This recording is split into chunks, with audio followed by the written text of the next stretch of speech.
17వ వాక్యాన్ని చదువుకుందాం.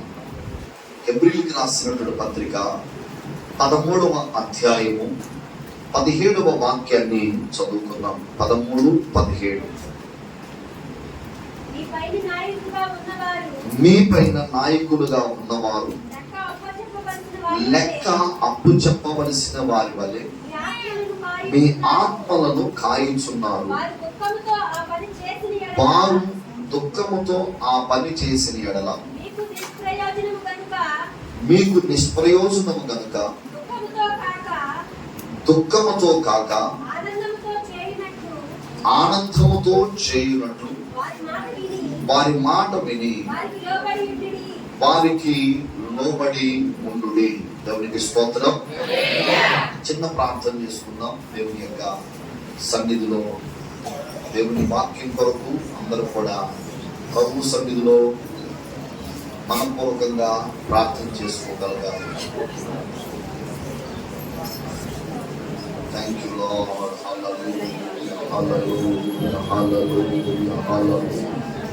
సర్వశక్తి కలిగిన మా పరలో తండ్రి, మా అందరి అంతరంగాల మీదకి మాట్లాడే దేవా, నీ వాక్యం ద్వారా మాతో మాట్లాడి నీ వాక్యం ఎదుట మేము సాగిలపడేటట్టుగా సహాయం చేయండి దేవా. ఈరోజు నీ ప్రత్యక్షతను నీ వాక్యం ద్వారా నీ స్వనాన్ని మేము వినగలిగేటట్టుగా మీ ప్రత్యక్షతను చూడగలిగేటట్టు సహాయం చేయండి. ప్రతి ఒక్కరిలో వినబుద్ధిని గ్రహించగల హృదయాన్ని దయచేసి ఈ స్థలమంతా ఆత్మ సంబంధమైన వాతావరణంతో నింపండి దేవా. నేను తగ్గాలి, మీరు హెచ్చాలి నాయన. ఈ స్థలమందు మీ యొక్క ఆత్మ కార్యానికి, ఆత్మ స్వాతంత్రానికి అప్పగిస్తూ ఉన్నాం.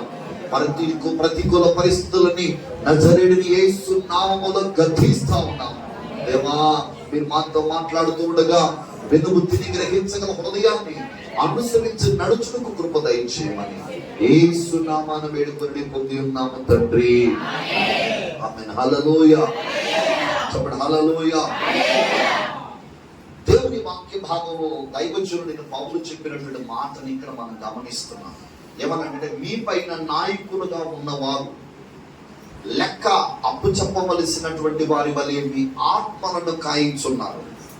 వారు దుఃఖముతో ఆ పని చేసిన మీకు నిష్ప్రయోజనము కనుక దుఃఖముతో కాక ఆనందముతో చేయునట్లు వారి మాట విని వారికి లోబడి ఉండండి.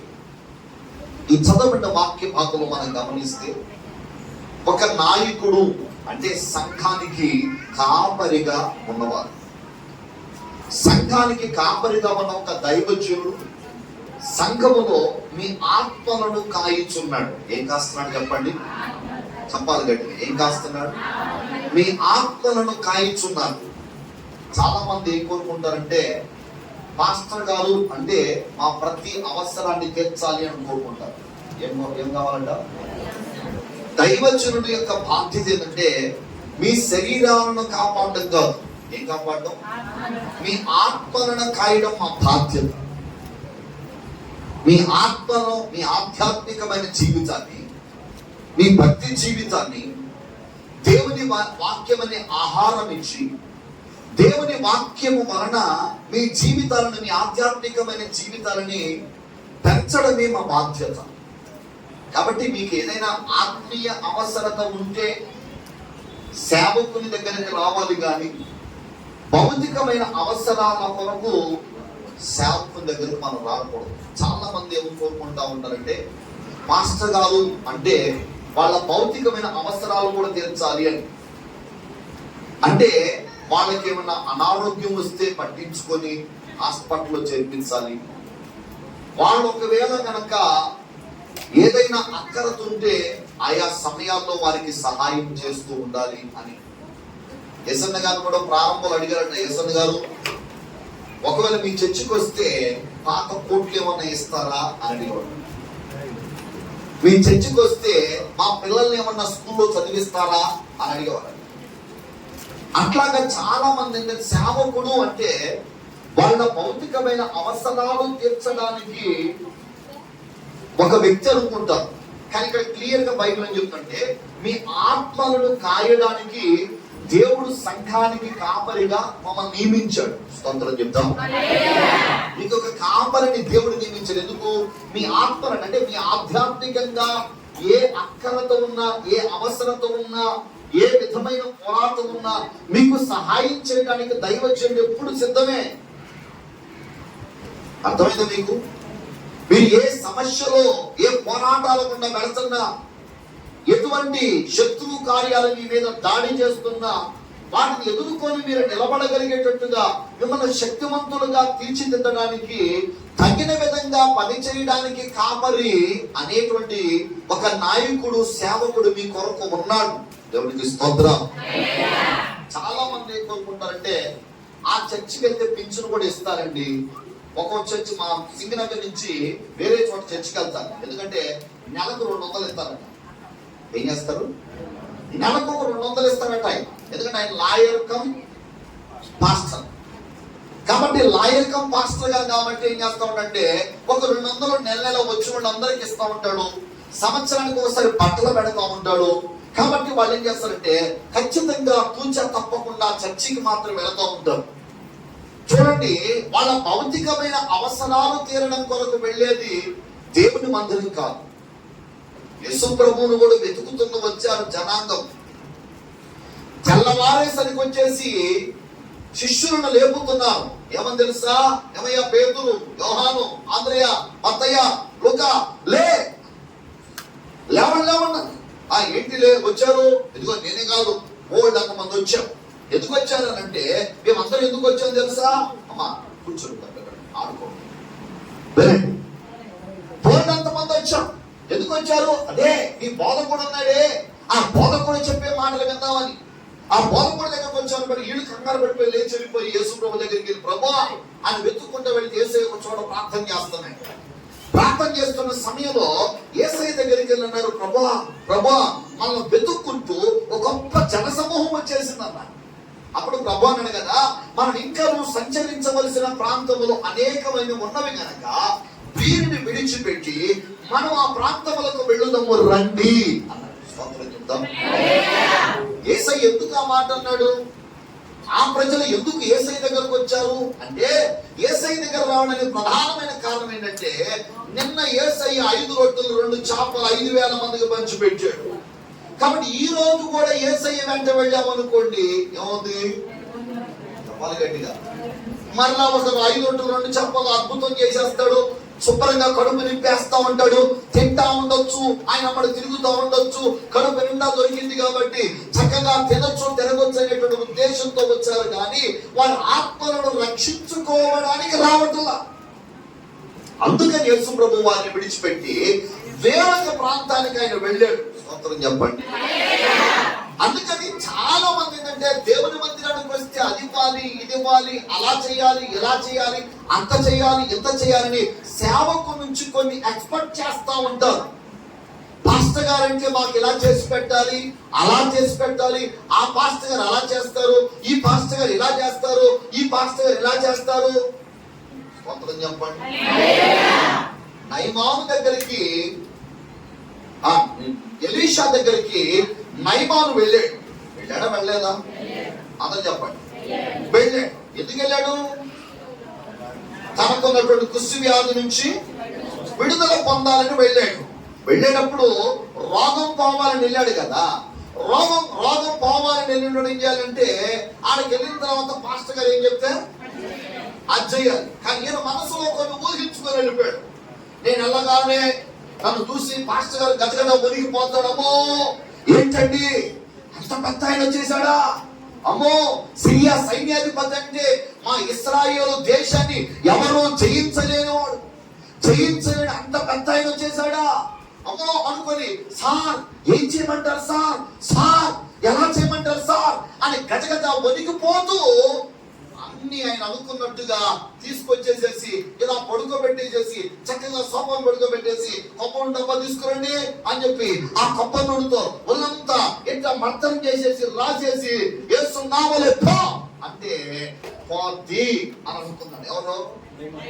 నయమాను. అలా ఎక్స్పెక్ట్ చేసి వచ్చాడు, అలా ఆశపడి వచ్చాడు. తన మనసులో ఊహించుకొని అర్థవుతుంది, ఊహించుకొని ఇవన్నీ మనసులో ఊహించుకొని వచ్చేసాడు. అవన్నీ ఊహించుకొని వచ్చి మొత్తానికి ఎలీషా గారి గుమ్మం దగ్గరకు వచ్చాడు, గేటు దగ్గరకు వచ్చాడు. ఈ లోపల దైవజనుడు ఎలీషా పనివాడిని పంపించాడు. బాయ్ నువ్వు వెళ్ళి ఆ నయమాను యోర్దాను 7 సార్లు మునగమని చెప్పు అన్నాడు. అతను వచ్చి ఏమయ్యా నువ్వేమో నయమానా అన్నాడు. నేనేనండి నేనే అన్నాడు.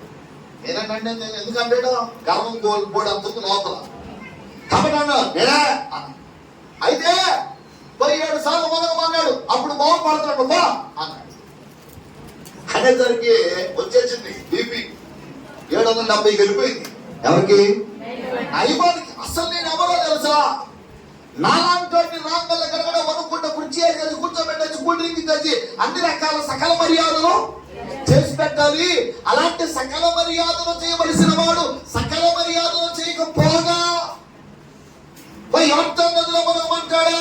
అదేవడో అది చెప్పడానికి మా ఊళ్ళో యోర్దాను నదిలో యోర్దాను నది కంటే మించిన నదులు కూడా లేవా? కొంతమంది చెప్పండి. ఇప్పుడు దాకా మన రాష్ట్రంలో మన దేశంలో కూడా మన కృష్ణాజల్లో కూడా అమ్మో మా కృష్ణ తల్లి అంటున్నారే తల్లి వచ్చింది కదా అని అవ్వతాడా? తిరిగి తక్కువతనం కాకపోతే స్తోత్రం చెప్పండి. అప్పుడేమో ఎవడో అడుగు పెడతాది ఇదని చెప్పండి. ఇప్పుడు వాళ్ళు వచ్చేసింది మా ఇంట్లోకి తల్లని 6 రోజులు ఉంచుకోపోయారా? ఏంటో ఎప్పుడో ఉంచుకోడు. ఎవడన్నా దేవుడు వస్తే ఉంచుకోవాలా వద్దు చెప్పండి. మరి ఒంట్లోకి ఇంట్లో కూడా వచ్చేస్తా నీకు అంత కనిపించేం కావాలి అంతేగా? తెలివి తక్కువతాను. స్తోత్రం చెప్పండి గట్టిగా. దేవుడెవరో దేవుడు కానిదెవరో వ్యత్యాసం తెలియక కారణం చేత అజ్ఞానం కావచ్చు. అందుకనే గర్వంతో మా ఊళ్ళో పోవడానికి నదులు ఉన్నాయి, ఈ నదిలోనే మునుగుతేనేమో బాగుపడతామంటే ఆ నదుల్లో మేము స్నానం చేయలేక మునగలేక లేకపోతే 7 సార్లు అనుకొని వెళ్ళిపోతున్నాడు. అంటే ఆయన ఆశపడినట్టుగా ఇక్కడ ఏమి చాలా మంది చర్చికి అలాగే అబ్బాయి గారు వాళ్ళు అనుకున్నట్టుగా ఇక్కడ ఉంటుందా? పెద్దయ్య గారు లేరు, చిన్నయ్య గారు మనం అనుకున్నట్టు చేస్తాడా చెయ్యడా అంటే మీరు ఎంతమంది నాది మామూలు చెప్తున్నా. చాలా మంది సంఘాలు అట్టనే ఉంటారు అన్నమాట. కొన్నిసార్లు ఎలా అంటారు, పెద్దయ్య గారు అయితే అట్ట చేసేవాడు, పెద్దయ్య గారు అయితే ఇట్టనేవాడు, పెద్దయ్య గారు అయితే ఇట్ట మాట్లాడేవాడు, పెద్దయ్య గారు అయితే ఇలా సహాయం చేసేవాడు, పెద్దయ్య గారు అయితే ఇంత గద్దించేవాడు అంటారు. ఆయన ఉన్నప్పుడు ఏమన్నా గద్దింపుగా ప్రేమగా లోపడ్డారా అంటే అప్పుడు లోపడరు, ఇప్పుడు లోపడరు. స్తోత్రం చెప్పండి. చెప్పడానికి ఏమంటారు చెప్పండి. పెద్దయ్య గారు అయితే అనేటువంటి పదాన్ని అయితే వాడతారు కానీ అప్పుడేమన్నా గద్దింపుకి ఆ ప్రేమకి ఆ హెచ్చరికకి ఆ ఆలోచనకి ఏమన్నా లోబడి క్రమశిక్షణ కలిగి దైవత్వం కలిగి దైవభీతి కలిగి దైవ ప్రేమ కలిగి జీవించారంటే అది కాస్త అసాధ్యంగానే కనబడుతుంది. కాబట్టి చాలా సార్లు మనం ఎక్స్పెక్ట్ చేసినట్టు కాదు. చెప్పండి గట్టిగా చెప్పండి. హల్లెలూయా. నాయకత్వం అనేది దేవునికి స్తోత్రం చెప్పండి. నాయకత్వం దేవునిది అయినప్పుడు మేము ఎవరో తెలుసా?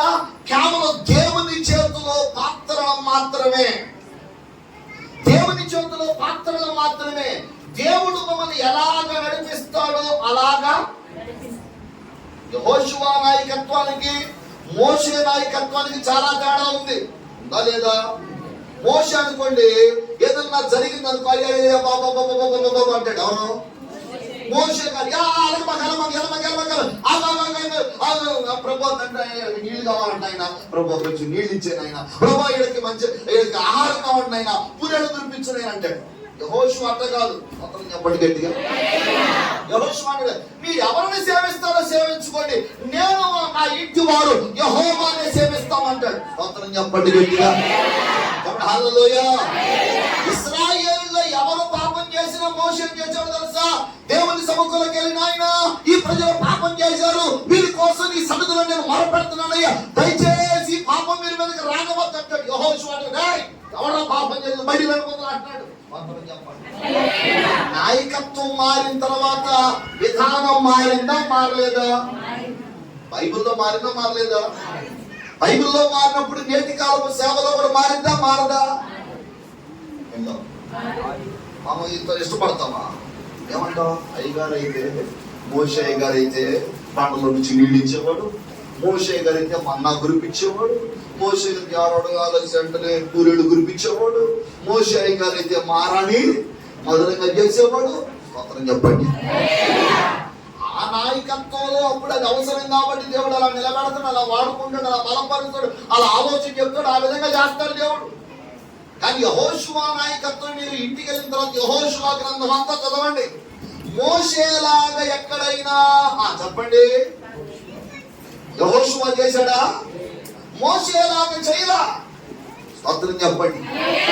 మోషేకి ఏ దేవుడు తోడై ఉన్నాడో, యాకోబుకు తోడై ఉన్నాడో, యెహోషువకు దేవుడు అలాగనే తోడై ఉన్నాడు. ఆ దేవుడే నడిపించాడు. కానీ నడిపించిన విధానంలో మాత్రం మార్పు కనబడుతూనే ఉన్నది. దేవునికి స్తోత్రం చెప్తా చెప్పండి. హల్లెలూయా. ఈనాటి చాలా మంది గ్రహించని విషయం అదే. మన పైన నాయకులుగా ఉన్నవారిని దేవుడు నియమించిన తర్వాత నాయకత్వంలో కలుగుతున్న మార్పును బట్టి మన జీవితంలో జాగ్రత్తగా దేవుని లేఖనాన్ని, ఎందుకంటే మనం నేర్చుకున్న ఉపదేశం మారకూడదు, మనం నేర్చుకున్న సత్యం మారకూడదు. మారకుండా ఆయా కాలాలను బట్టి, సమయాలను బట్టి, నాయకులను బట్టి దేవుడు తన సంఘాన్ని తన ఉపదేశం ద్వారా నడిపించే విధానాన్ని మాత్రం చాలా జాగ్రత్తగా మనం గ్రహించి దానికి ఖచ్చితంగా మనం లోబడి మాత్రం నడుచుకోవలసిందే. స్తోత్రం చెప్తాం. కాబట్టి గుర్తుపెట్టుకోండి, మనం అనుకున్నట్టుగా ఎప్పుడు సంఘం ఉండదు, మనం అనుకున్నట్టుగా దైవజనులు ఎప్పుడు ఉండరు, మనం అనుకున్నట్టుగా సేవా విధానం ఉండదు. దేవుని మనసులో ఏమైతే ఉందో, దేవుడు ఏ విధంగా అయితే నడిపిస్తూ ఉన్నాడో, దేవుడు ఏ విధంగా అయితే ఆలోచన చెప్తున్నాడో, దేవుడు ఏ విధంగా అయితే కోరుకుంటున్నాడో అదే విధంగానే ఉంటది. స్తోత్రం చెప్దాం. చిన్నప్పుడు ఇచ్చినట్టుగా తల్లి పాలు కాస్త ఎదిగిన తర్వాత ఇచ్చిందా? చిన్నప్పుడు ఎంత అన్నం పెట్టినట్టుగా కాస్త ఎదిగిన తర్వాత కూడా అంతే పెట్టిందా? ఎందుకు పెట్టదు? చిన్నప్పుడు అంటే వచ్చు పని కనుక చేశాడు అనుకోండి, ఏం చెప్తే అయ్యో మా కళ్యాణం దగ్గర ముందు పెట్టుకొని ముడిగా చేసింది అమ్మ. ఇప్పుడు అంటాడు పని చేస్తే లాగి నాకు కొట్టింది. తెలియగా బుద్ధి లేదా నీకు? ఎక్కడ ఎనగడ పెట్టా, ఎడ చేయటం పెట్టా, బుద్ధి తక్కువ పని అని అంటదంట. చిన్న పిల్లలు అప్పుడు చేసామంటే సహజం. ఇప్పుడు ఎదిగిన తర్వాత కూడా అప్పుడు అయ్యగారికి అడిగేవాడు, ఇప్పుడు కూడా అట్టగానే కడగాలి కదా. అమ్మ ప్రేమ తగ్గిపోయిందా? చెప్పండి. అమ్మ ప్రేమ మార్పు లేదు, కానీ ఎదిగిన వాళ్ళని ఎలాగాలి? ఎదిగినట్టే ప్రవర్తించాలి. స్తోత్రం చెప్పండి. పౌలేమన్నాడు? నేను చిన్న పిల్లవాడనైనప్పుడు, చదవండి ఆ మాట, కొరింథీయులకు రాసినటువంటి మొదటి పత్రిక 13వ అధ్యాయము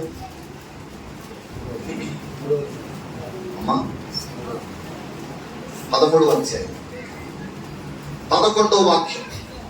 నేను పిల్లవాడనైనప్పుడు పిల్లవాని వలె మాట్లాడి తిని, పిల్లవాని వలె తలంచి తిని, పిల్లవాని వలె యోచించి తిని, ఇప్పుడు పెద్దవాడనై పిల్లవాని చేష్టలు మానివేసి తిని. చెప్పండి గట్టిగా. చిన్నపిల్లప్పుడు చేసామంటే ఆ దాని వేరు. ఇప్పుడు ఎదిగిన తర్వాత కూడా చిన్నపిల్లలాగా వ్యవహరించకూడదు. ఎదిగిన వాళ్ళు ఎదిగినట్టుగానే మాట్లాడాలి, తలంచాలి, యోచించాలి, ప్రవర్తించగలగాలి. స్తోత్రం చెప్దాం. కాబట్టి దేవుని వాక్య భాగంలో మనం గమనిస్తే దైవజనుడు మనం అనుకున్నట్టుగా ఏది చేయడు, కానీ దేవుడు ఏం ఆశిస్తున్నాడో దానికి తగినట్టుగా దైవజనుడు చేస్తాడు. దానికి మనమందరం కూడా విధేయులమై లోబడి క్రమశిక్షణగా నడుచుకొని తీరాల్సిందే. చెప్పండి చెప్పండి. హల్లెలూయా. దైవజనుడు చేసేది దేవుని వాక్యానుసరమా కాదా అది చూడాలి. దేవుని వాక్యానుసరమైతే కష్టమైన నష్టమైన దేవుని వాక్యానికి, దేవుని చిత్తానికి, దేవుని ఆలోచనకు ఖచ్చితంగా మనం లోపడి నడుచుకోవలసింది. అందుకే ఇక్కడ ఏమనబడింది? మీ పైన నాయకులుగా ఉన్నవారు మీ ఆత్మల విషయంలో లెక్క, మీ ఆత్మలను ఎలా కాస్తున్నారట లెక్క అప్పు చెప్పవలసిన వారి వలె. చెప్పండి గట్టిగా. హల్లెలూయా. లెక్క అప్పు చెప్పవలసిన వారే మీ ఆత్మలు కాయిచున్నారు. ఇప్పుడు మీలో ఎవరైనా సరే నమ్మకంగా, నీతిగా, వాక్యానుసరంగా సేవను వెంబడిస్తున్నప్పుడు ఎవరు తప్పిపోయినా, ఎవరు పాడైపోయినా లెక్క దేవుడు ఎవరిని అడుగుతాడు? పాపని అడుగుతాడు. అవునా? కాపర్ని దేవుడు లెక్క అడుగుతాడు. ఎందుకంటే కాయడానికి దేవుడు అప్పగించాడు కాబట్టి నీకు నీవుగా తప్పిపోతే ఆ దారి వేరు. కానీ దైవజనుడి ద్వారా ఏ వ్యక్తి కూడా పాడైపోయినా దేవుడు ఖచ్చితంగా సేవకుని చప్పటి గట్టిగా లెక్క అడుగుతాడు. అందుకే యేసు ప్రభు కూడా ఇలాగన్నాడు, తండ్రి నాకు అప్పగించబడిన వారిలో నేను ఒక్కరిని కూడా పోగొట్టుకోలేదు. అంత జాగ్రత్తగా తన మందను ఆయన కాశాడు. స్తోత్రం చెప్తాం. హల్లెలూయా. కాబట్టి సంఘాన్ని కాపరి ఎలా కాస్తాడు? నాయకుడు సంఘాన్ని ప్రతి ఆత్మను కూడా జాగ్రత్తగా కాపాడుకోనే బాధ్యత కలిగి పని చేస్తూ వస్తాడు సేవకుడు. నాడు దేవుని మందిరంలో మనం గమనించాలి. కాబట్టి ఇప్పుడు ఏం చేయాలట? కాయిచున్నారు కనుక మరియు చెప్పండి, వారు దుఃఖముతోను ఆ పని చేసిన ఎడల మీకు నిష్ప్రయోజనము కనుక దుఃఖముతో కాక ఆనందముతో చేయనట్లు వారి మాట విని వారికి లోబడి ఉండాలి. సేవకుడు మన విషయంలో దుఃఖపడకూడదు. ఏం చేయకూడదు? అది మనకేమన్నా క్షేమమా? చెప్పాలి గట్టిగా. దైవజనుడు మన విషయంలో దుఃఖపడడం అనేది ఏ మాత్రం కూడా మనకు పొరపాటున క్షేమము కానే కాదు. సేవకులను దుఃఖ పెట్టేటువంటి ఏ పని కూడా దేవుని పిల్లలమైన మన జీవితంలో చెయ్యనగాక చేయకూడదు. స్తోత్రం చెప్తాం. కానీ ఈ రోజుల్లో చాలా మంది దైవజనులు చెబుతారు దేవుని వాక్యాన్ని బట్టి, కానీ చాలా మంది వినరు, లోబడరు, చెయ్యరు. ఎప్పుడు సేవకులకి వాళ్ళు బాధ కలుగు చేసే వ్యక్తులుగానే ఉంటారు, దుఃఖాన్ని పుట్టించే వ్యక్తులుగానే ఉంటారు. దైవజనుడిని చెప్తున్నాం కానీ దానికి భిన్నంగా అటు మార్గాల్లో నడుస్తూనే ఉంటారు. గుర్తుపెట్టుకున్న బైబిల్లో దైవజనుడు చెప్పినప్పుడు లోబడకుండా ప్రవర్తించిన వారి జీవితాల్లో ఎవరూ క్షేమము చూసి ఉండలేదు. ఉదాహరణకి మోషే ఒక రోజు బోధిస్తున్నాడు. ఏమని? ఇదిగో మోయాబీయులతో మీరు సంబంధం పెట్టుకొని ఆ స్త్రీల వ్యామోహంలో పడిపోయి దేవుని ఆజ్ఞను, దేవుని మాటను మీరారు. ఎందుకని దేవుడు ఏం చేశాడు? అన్య స్త్రీలను మీరు వివాహం చేసుకోకూడదు, మీకు ఎటువంటి సంబంధం ఉండకూడదని దేవుడు చెప్తే వీళ్ళు మోయాబీయులతో సంబంధం పెట్టుకొని పాపములో బ్రతకడం ప్రారంభించారు. మోషే కూర్చోబెట్టి ఉపదేశం చేస్తున్నా ఇక్కడ పక్కన పాస్టర్ గారు చెప్తూనే ఉన్నాడా, మోషే గారు చెప్తూనే ఉన్నాడా? అటుపక్క ఒకడు ఏం చేశాడంటే ఒక మోయాబీయుల స్త్రీలను తీసుకొని పక్కకు వెళ్ళి వ్యభిచారం చేయడానికి వెళ్ళాడు. దాన్ని ఎవరు చూశారు? ఫినెహాసు చూశాడు. ఫినెహాసు చూడగానే వెంటనే వెళ్ళి చూసేపాటికి వారిద్దరూ ఒక మంచం మీద ఉన్నారు. అంతే చూశాడు, వాడిలోంచి పొడిస్తే ఆమె నుంచి బయటకు వచ్చేసింది. ఈటే ఎందుకని? దైవజనుడు పక్కన చెప్తున్నా కానీ దైవజనుడి మాట అంటే కొంచెం కూడా లెక్క లేకుండా ఓ పక్కన దైవజనుడు చెప్తున్నా దానిని మీరి ప్రవర్తించడమే దానికి కారణం. చాలా మంది జీవితాల్లో దుఃఖేమం ఉండదు తెలుసా? ఎందుకు ఆశీర్వాదం ఉండదు తెలుసా? ఎందుకు వాళ్ళు సుఖాన్ని, నెమ్మదిని చూడలేదో తెలుసా? దేవుని సేవకుల మాట వినక. అలా అంటారు, మాకు నష్టం కలిగింది, మాకు నష్టం కలిగింది, ఈ సంఘానికి ఏమి అలా లేదు, ఇలా లేదని బాధపడుతూ ఉంటారు. కానీ వాళ్ళు దైవ సేవకుల మాట వినకే నేను ఈ నష్టం పాలైపోతున్నాను, ఈ శ్రమ పాలైపోతున్నాను, ఈ ఇబ్బందిని నా జీవితం ఎదుర్కొంటున్నాను అనేటువంటి విషయాన్ని చాలా మంది గ్రహించని పరిస్థితి. ఇది ఎప్పుడైనా గుర్తుపెట్టుకోండి, దైవ సేవకుల మాట వినకపోతే నష్టం మన జీవితంలో కనబడుతుంది. అందుకని వారి మాట విని వారికి లోబడి ఉండండి అని ప్రభు క్లియర్ గా చెప్పాడు. స్తోత్రం చెప్దాం. హల్లెలూయా. అలా చెప్పగలిగిన మాట తెలుసా? సేవకుడు చెప్పినా మరొకరు చెప్పినా దేవుని లేఖనానుసారమైన విధానం. స్తోత్రం చెప్పండి. వాక్యానుసారమైన వాక్యం ప్రకారంగా దైవజనుడు ఏం చెప్పినా వినాల్సిందే. వాక్యం ప్రకారంగా ఏం చెప్పినా చేయాల్సిందే. వాక్యానికి భిన్నంగా ఉంటే మనం ఎవరి మాట వినాల్సిన అవసరం లేదు. తల్లిదండ్రుల మాటే కావచ్చు, అన్నదమ్ముల మాట కావచ్చు, అక్క చెల్లెల మాట కావచ్చు, భర్త మాట కావచ్చు, వాళ్ళు ఎవరైనా దేవుని వాక్యానికి భిన్నంగా ఉంటే మనం లోబడేది లేదు. కానీ దేవుని వాక్యానుసారం అయితే కనుక ఎవరి మాటకైనా ప్రాముఖ్యంగా దేవుడు లేఖనాన్ని బట్టి చెప్పినట్టుగా దైవ సేవకుల మాటకు మనం ఖచ్చితంగా లోబడి దేవునికి స్తోత్రం చెప్దాం. హల్లెలూయా. బైబిల్లో ఒక 2-3 సందర్భాలు జ్ఞాపకం చేసి ఈరోజు సందేశాన్ని మనం ముగించుకుంటాం. ఏంటి ఆ విషయం అంటే, దైవజనుని మాట వినడంలో ఉన్న ప్రాధాన్యత, వినకపోవడం వల్ల కలిగే నష్టం మన జీవితంలో లేఖనాలు ఏం చెప్తున్నాయి. ఎందుకంటే చాలా మందికి ఆ గ్రహింపు లేకపోవడం ద్వారా సులువుగానే ఏం చేస్తారంటే తీసి పక్కన పెట్టేస్తా ఉంటారు. ఏముందిలేండి, అదే ఉందిలేండి, ఇదే ఉందిలేండి. కొంతమంది డైరెక్ట్ ఉంటారు, ఆ పాస్టర్ గారు అంతే చెప్తాడులే, మనం చేసుకునేది చేసుకుందాం. పాస్టర్లు ఏముంది, వాళ్ళు చెప్పేస్తారు అంతే, వాళ్ళు చెప్పడం బాధ్యత అండి, వాళ్ళు చెప్తారు, మనం చేసేది చేసుకుంటాం పోదాం అంటారు. అది ఎప్పటికీ మనకు క్షేమంగానే కాదు. ఖచ్చితంగా దైవజనుడు ఏమైతే చెప్పాడో దానిని మన జీవితంలో తూచా తప్పకుండా నమ్మకంగా నిర్వర్తించడం అనేది ప్రతి క్రైస్తవుడు తన జీవితంలో నేర్చుకోవలసిన విషయం. దేవునికి స్తోత్రం. హల్లెలూయా. ఒకవేళ నీ జీవితంలో దైవజనుని మాట అంటే నీకు ఎంత విలువ ఉందో నాకు తెలియదు. బైబిల్లో యేసు ప్రభు క్లియర్ గా మాట్లాడు తెలుసా, మిమ్మల్ని చేర్చుకున్న వాడు నన్ను చేర్చుకున్నట్టు అన్నాడు. ఒక దైవజనుడిని మనం మన ఇంట్లో చేర్చుకుంటే దేవుని చేర్చుకున్నట్టే. స్తోత్రం చెప్పండి. హల్లెలూయా. దేవుడు ఆ అథారిటీ, ఆ అధికారాన్ని దేవుడే ఇచ్చాడు సేవకునికి. ఆ ఆధిక్యతను దేవుడే సేవకునికి ఇచ్చాడు. అలాంటప్పుడు సేవకుని మాట మనం ఎంత జాగ్రత్తగా వింటున్నామండి. దైవజనుని మాట అంటే ఎంతవరకు విలువనిస్తున్నామండి మన జీవితంలో, ఎంతవరకు ఆ మాటను అనుసరించి జాగ్రత్తగా మన జీవితంలో నడుస్తున్నామండి. భక్త్ సింగ్ గారి సంఘంలో ఒక ఉన్నాయట. ఓ రోజున పెద్ద వయసే ఆయన అన్నట్టు, అంకుల్ గారు మీరు ఇక్కడే ఉండండి, నేను ఇప్పుడే వేరే పని ఉంది, ఆ పని చూసుకుని వస్తానట. ఆ పని చూసుకుని వస్తారని అలాగ వెళ్ళారు భక్త్ సింగ్ గారు. వినండి జాగ్రత్తగా. అలాగ వెళ్ళాడు. వెళ్ళిన తర్వాత ఆ టైం అయిపోయిందని అటు నుంచి అటు మీటింగ్ వెళ్ళిపోయాడట. మీటింగ్ వెళ్ళిపోయి ఆ మీటింగ్ చూసుకొని 2 రోజుల తర్వాత వచ్చాడు. 2 రోజుల తర్వాత కూడా అక్కడే నిలబడి ఉన్నాడు. స్తోత్రం చెప్పండి. ఎవరు చెప్తే సేవకుడు మాటని 2 రోజులు అక్కడే నడివీధులు అక్కడే నిలబడిపోయింటే వచ్చాడు. అంకుల్ గారు ఏంటి ఇక్కడే ఉన్నారు, ఇంటికి వెళ్ళలేదా? లేదయ్యా, సేవకులుగా మీరు ఉండమన్నారు కదా, అందుకని ఇక్కడే నిలబడ్డానని. 2 రోజులు తర్వాత వచ్చినా కూడా అక్కడే నిలబడ్డాడు. ఆయన అన్నాడు కదా, మన సహవాసంలోనే ఒక నమ్మకమైన వ్యక్తి అన్నాడు. స్తోత్రం చెప్తాం. హల్లెలూయా. ఒక దైవజనుని మాట అంటే అంత గౌరవం, లేఖనాన్ని బట్టి దైవ సేవకుని మాట అంటే అంత లోబడే విధానం.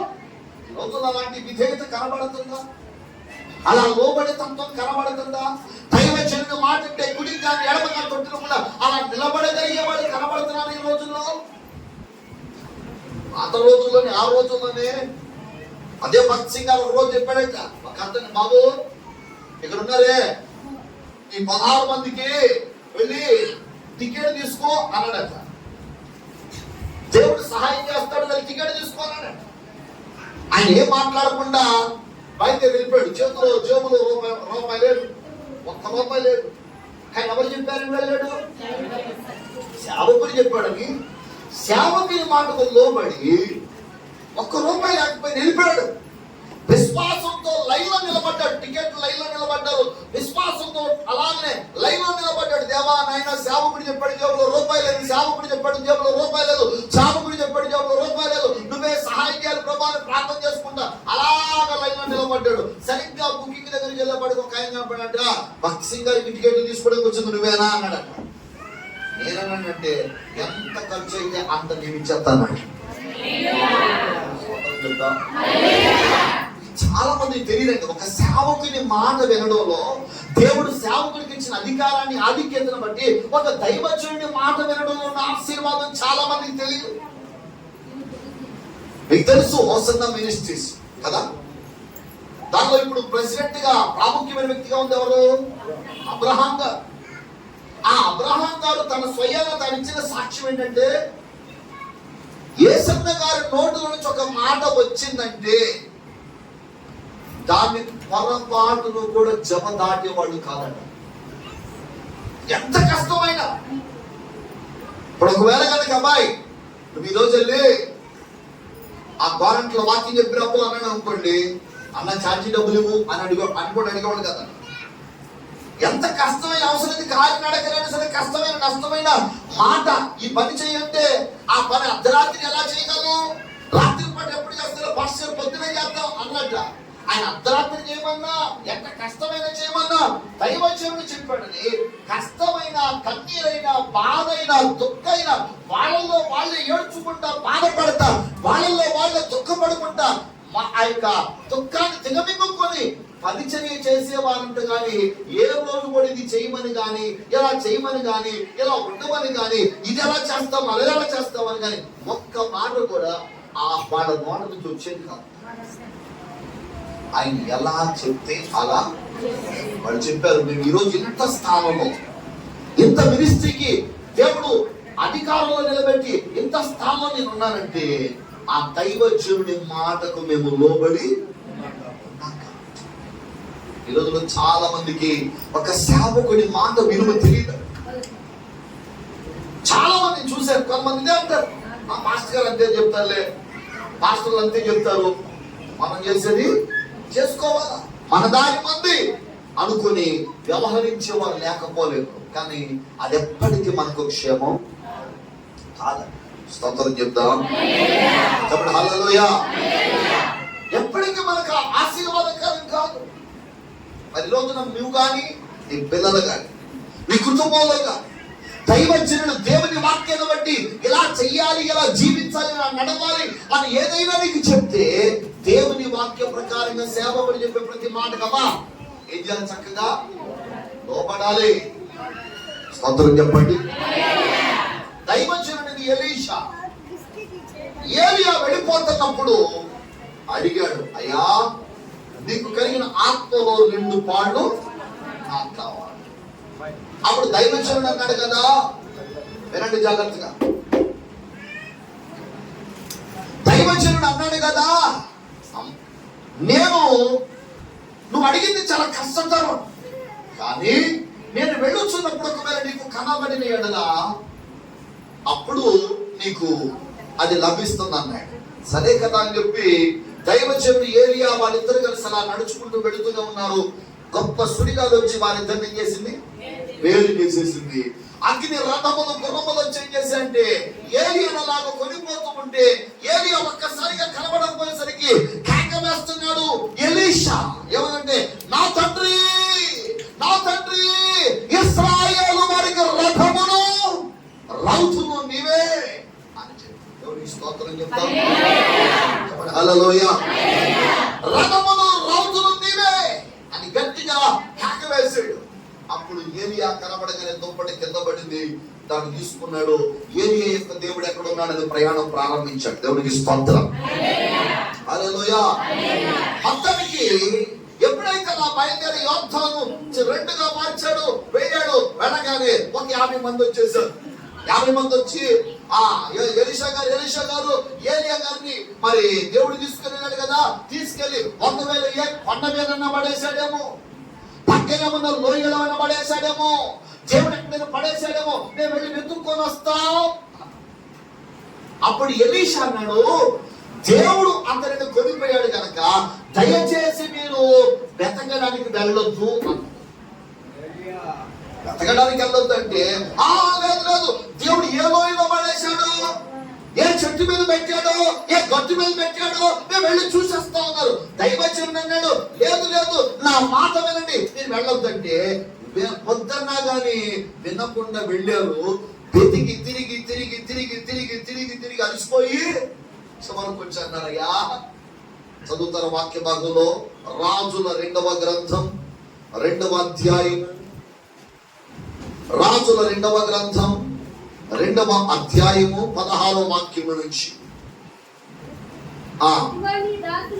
నీ దాసులమైన మా యొక్క 50 మంది బలము గలవారు ఉన్నారు, మా మీద దయ ఉంచి నీ గురువును వెతుకుటకు వారిని పోనిము. యెహోవా ఆత్మను ఎత్తుకొని పోయి ఒక పర్వతం మీదనైనను లోయనైనా వేసుకునేదేమో అని మనవి చేయగా అతడు ఎవరిని పంపవద్దనడు. అతడు ఒక్కవలసినంత బలవంతం చేసి వారందరి బతిమాలగా అతడు పంపులని సెలవిచ్చను కనుక వారు 50 మందిని పంపిరి. వీరు వెళ్ళి 3 దినములు అతను వెతికినను అతను వారికి కనబడకపోయెను.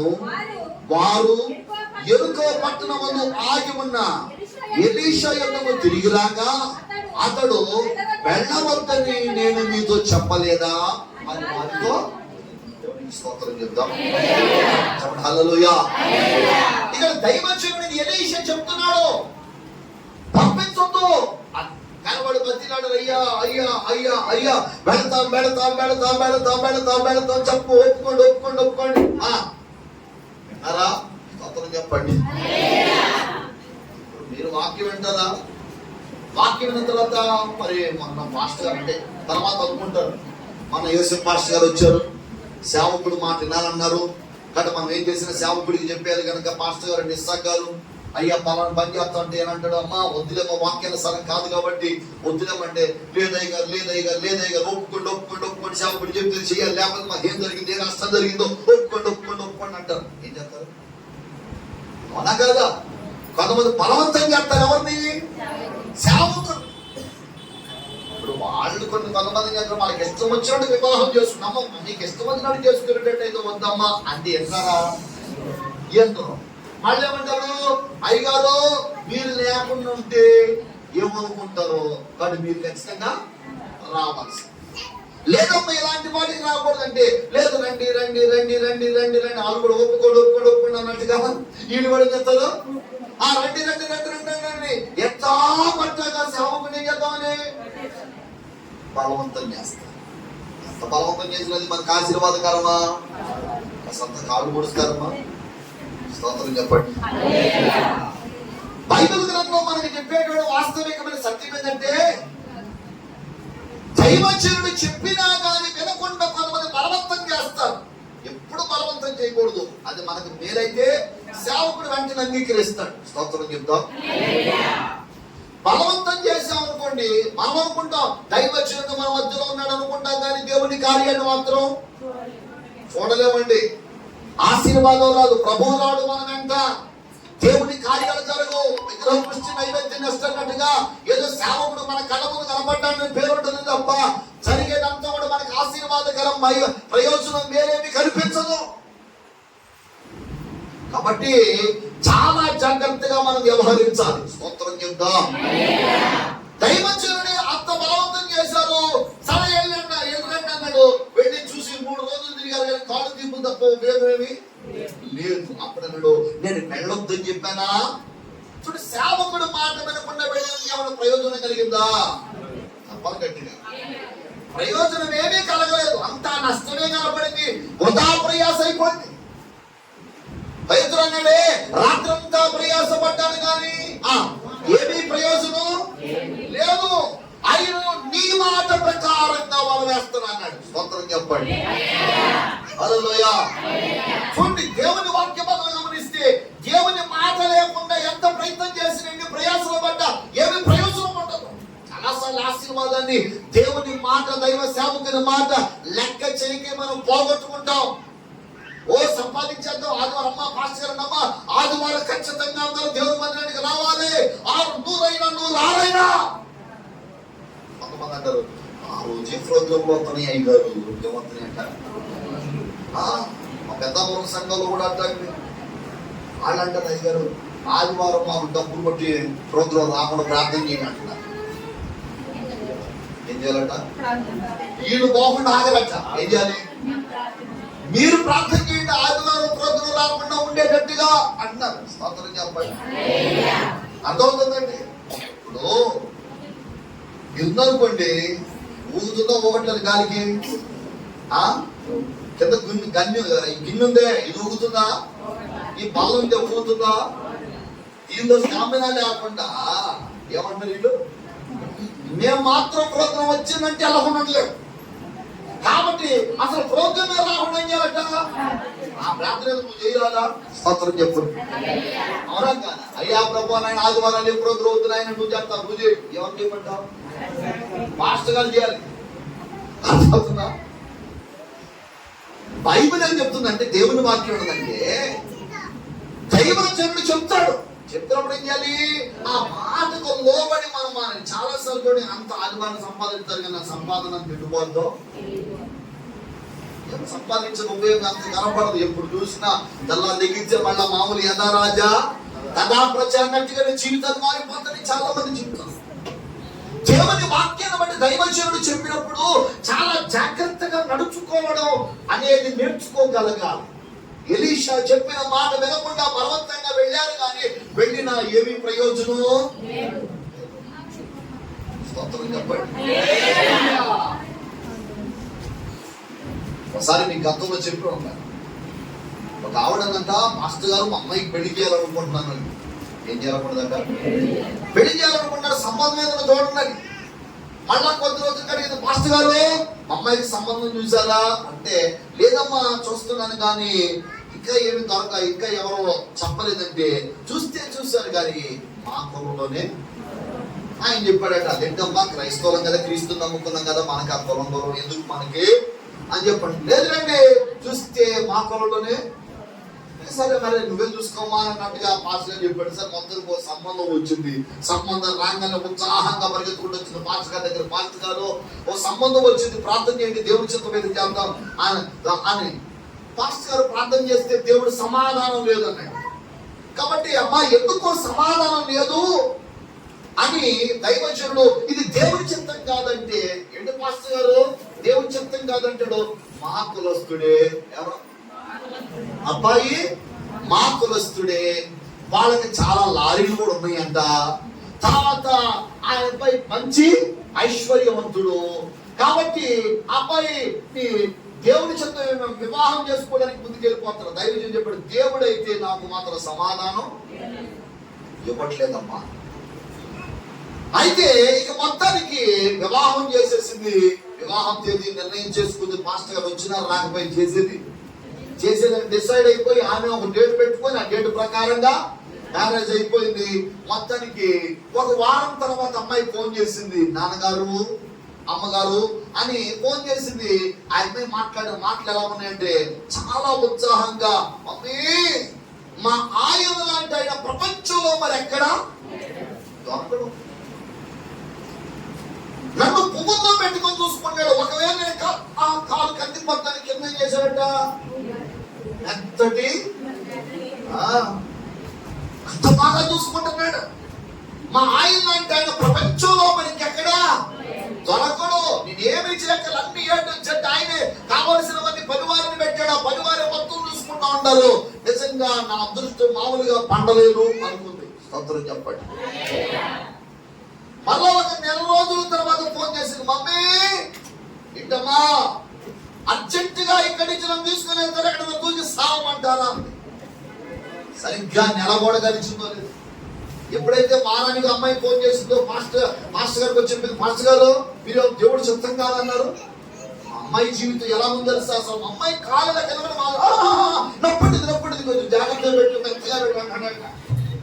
బాగా చూసుకున్నాడంటే నిజంగా మా అల్లుడు దొరకడం మాకు అదృష్టం. మా అల్లుడు లాంటి అల్లుడు ఇంకా ప్రపంచంలో ఎక్కడ ఉండడు అని చెప్పింది. మాస్టర్ గారు నేనే పొరపాటు పడ్డానేమో, తప్పుగా ప్రార్థన చేసుకున్నానేమో, మంచి అల్లుడు అంటే కదా అనుకుని మాస్టర్ గారు తాను పశ్చాత్తాపడుతుంది. కానీ నెల రోజుల వచ్చిన పోయినట్టు అర్జెంట్ గా తీసుకోపోతారు, ఎక్కడ దూకి చావమని. ఏంటమ్మా అంటే మా ఆయనకి ఆల్రెడీ పెళ్లి అయిపోయిందంట. ఆయనకి ఆల్రెడీ పెళ్లి అయిపోయిందంట. ఆ విషయం ఇక్కడికి వస్తే రోజుగా తెలిసింది. ఈ రోజు తంతా ఉన్నాడు, నాన్న బాధలు అది ఇది అని చెప్పి దైవజనుడు దేవుని చిత్తం కాదని చెప్పినప్పుడు విన్నావా? చాలా విషయాలు అలాగే చాలా అందాన్ని చూసి, పేరు చూసి, ప్రఖ్యాన్ని చూసి, వెనకాల ఉన్నటువంటి స్టాండర్డ్ చూసి, అవి చూసి ఇవి చూసి అర్జున్ చూసి దేవుని చిత్తాన్ని పక్కన పెట్టేస్తారు చాలా.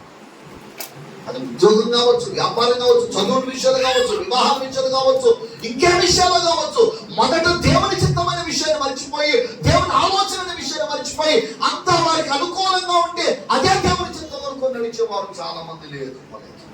అందుకని మనం ఏం చేయాలి? దేవుని చిత్తం మీద పరీక్షించి తెలుసుకోవాలి. స్తోత్రం చేద్దాం. దేవుని చిత్తం మీద పరీక్షించి తెలుసుకోగలగాలి. దైవజనుడు చెప్పినా కానీ ఇది దేవుడి చిత్తం కాదు అన్నా కానీ వినలేదు. ఈ రోజులో చాలా మంది అలాంటి వారు ఉన్నారు. కానీ నేటికైనా లేఖనం ద్వారా దేవుడు మనతో మాట్లాడుతున్నట్టుగా ఖచ్చితంగా మనం చేస్తుందంటే వారి మాట విని వారికి లోబడి ఉండడం నేర్చుకోవాలి. దేవునికి స్తోత్రం.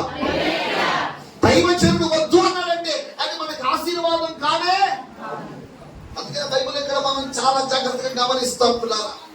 బైబిల్ ఏం చెప్తుంది, దేవుని వాక్యం ఏం చెప్తుందంటే దైవజనుడు ఎలీషా చెప్పినా కానీ వెళ్ళాడు, ఉపయోగం ఏమి లేదు. అదే దైవజనుడు ఎరుకో పట్టణానికి వెళ్ళాడు. ఆ పట్టణానికి వెళ్ళేప్పటికి వాళ్ళు అందరూ కలిసి ఏం చెప్తున్నారంటే అన్నారు, అయ్యా దైవజనుడా ఊరు చూడటానికి బాగానే ఉంది కానీ ఓటలని చెడిపోయాయి.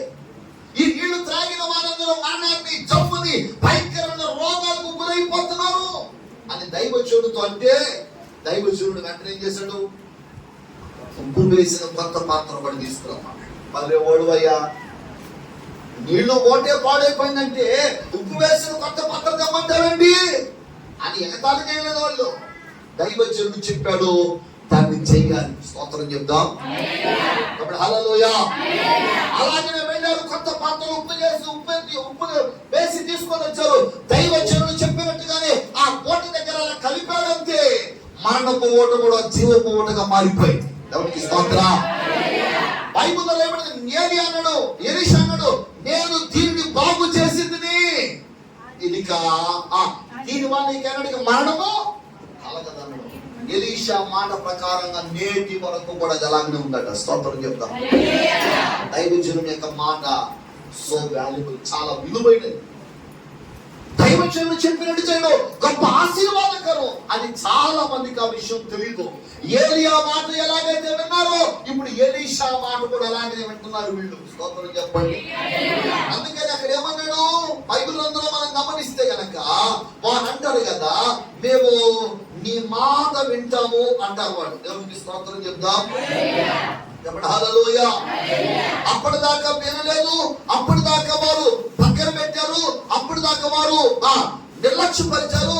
ఆ నిర్లక్ష్య పెట్టినటువంటి మీరు ఇక నుంచి దైవజనుడిని ఎలీషా ఎలా చెప్తున్నాడో దాని ప్రకారంగా చేయడానికి వారు నిర్ణయం తీసుకున్నట్లుగా లేఖన భాగంలో నుంచి మనం గమనిస్తాం. ఒకవేళ గనక ఈ రోజున గనక నీ జీవితంలో దైవ సేవకుని మాట విలువ తెలియకుండా దైవజనుడు చెప్పినట్టుగా చేసే అలవాటు లేని స్థితిలో నీ జీవితం ఉంటే గనక ఈ రోజు నుంచి అయినా దైవజనుడు చెప్పినట్టుగా వినగలిగేటువంటి ఆధ్యాత్మికమైన అనుభవాన్ని కలిగి ఉండగలగాలి. దేవునికి స్తోత్రం చెప్దాం.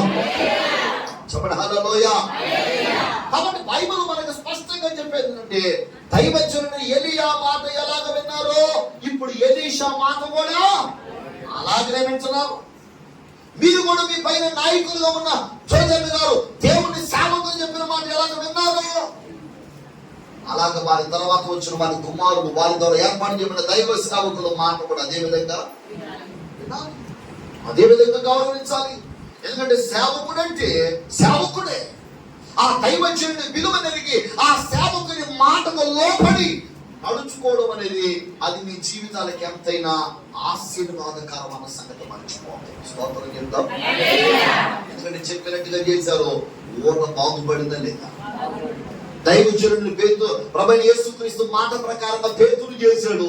పేతురు చేయగానే యేసయ్య మాట ప్రకారంగా చేస్తే వల పిగిలిపోవునంత విస్తారమైన మాట వింటున్నంత ఆశీర్వాదం ఉంది.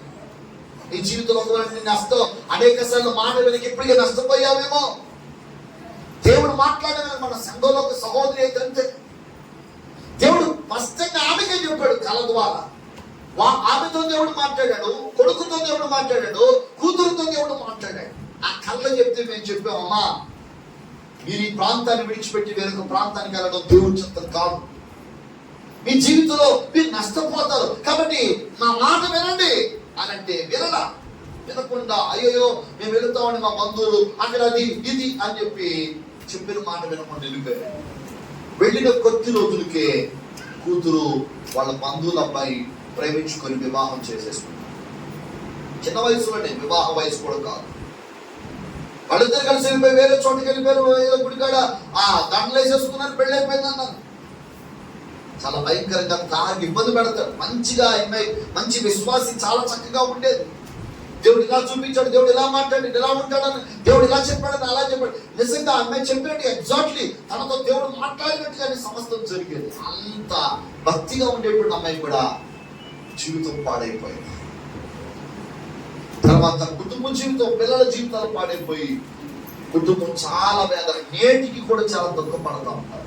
ఆ రోజు అలా వెళ్ళకుండా ఉంటే ఎంత బాగుండేది, అలా చేయకుండా ఉంటే ఎంత బాగుండేది, ఎంత బాధపడతారు. బాధపడ్డ ఉపయోగం చెప్పండి.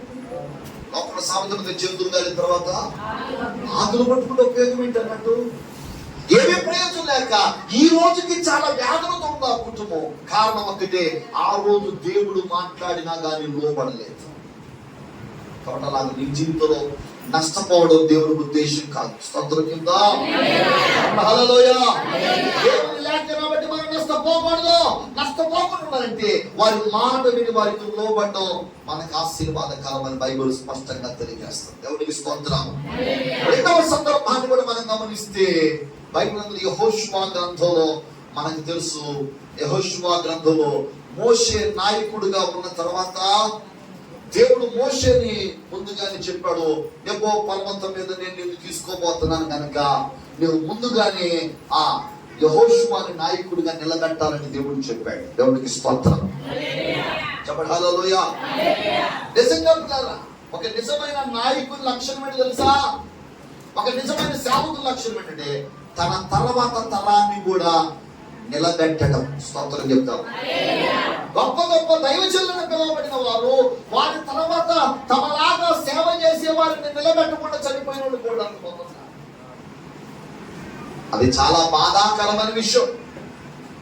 కానీ నీ సేవకులు బ్రతికుండగానే తర్వాత తరాన్ని దేవుని కొరకు, దేవుని యొక్క యాజకత్వం కొరకు సిద్ధపరచగలిగారంటే అది గొప్ప ధన్యత. స్తోత్రం చెప్తాం. ఎందుకంటే తెలుసా పిల్లలు, చాలా అండి మన కరోనాలో, గత సంవత్సరాల్లో కరోనాలో చనిపోయినప్పుడు చాలా మంది సంఘ కాపరులు లేక విశ్వాసుల జీవితాలు ఎలాగైపోయారు, అనాథల్లాగా మారిపోయారు, తండ్రి లేని జీవితాల్లాగా మారిపోయారు. వాళ్ళ అబ్బాయి సేవ చేయాలంటాడా, నేను సేవ చేయను. వీటి మరి బిస్కల్ దగ్గర ఒక అతన్ని పాస్టర్ గారు అబ్బాయిని, పాస్టర్ గారు చనిపోయారు, కనీసం నువ్వన్నా సేవ చేతి కానీ వాటి బైబిల్ కాలేజీలో తీసుకొస్తే వచ్చి వారం రోజులు కూడా ఉండాల, నెక్స్ట్ రోజు చనిపోయాడు. ఏంటంటే ఫోన్లో గేమ్స్ బాగా ఆడటం అలవాటు అయిపోయి, ఆ అలవాటు పట్టి ఫోన్ లేదో ఉండలేకపోతున్నాడు. అక్కడ బైబిల్ కాలేజీలో పొరపాటు ఫోన్ ముట్టుకోవడానికి వీలేదు, ఫోన్ తెచ్చుకోవడానికి వీలేదు. ఆడు ఫోన్ లేదని నెక్స్ట్ డేనే సర్వీస్ వెళ్ళిపోయాడు. ఆల్రెడీ వాళ్ళ అక్కకి మ్యారేజ్ ఫిక్స్ అయిపోయింది. విషయం ఏంటి తెలుసా పిల్లగా, ఆ యవనస్తులైన అమ్మాయి వివాహం కూడా వద్దు, ఇప్పుడు నాకు నేను సేవ చేస్తానంటే తండ్రి లేని స్థానంలో ఆ అమ్మాయి నిలబడి సేవ చేస్తాను. చాలా సంఘాలు సేవకుడు లేని సంఘాలు అయిపోయింది, తండ్రి లేని సంఘాలు అయిపోయింది, కాపలు లేని సంఘాలు అయిపోయింది. కానీ దేవుడు తన కృపను బట్టి తర్వాత తరాన్ని కూడా ఒక నాయకుడిని, ఒక సేవకుని మీ కొరకు ఏర్పాటు చేసినందుకు మీరు దేవుడిని ఎంత స్తుతించాలి అంటారు కదా. మీరు దేవుడిని ఎంత గణపరచగలగాలో. ఒక నాయకుడు, ఒక సేవకుడు మీ కొరకు నియమించబడి నడిపించగలిగే ఒక నాయకుడు మీ కొరకు, ఒక సేవకుడు ఏర్పాటు, దేవుడి ప్రణాళికను బట్టి ఏర్పాటు చేసి ఒక సేవకుడు దేవుడి సన్నిధికి వెళ్ళడం అంటే అంత సామాన్యమైన విషయం కానే కాదు.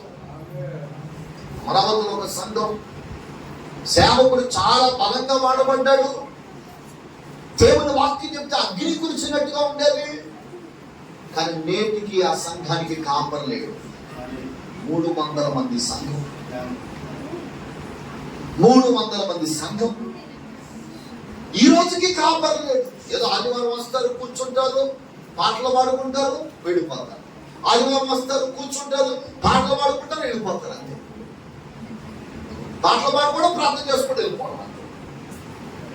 ఈ రోజుకి కాపరి లేనటువంటి సంఘంగా మిగిలిపోయింది.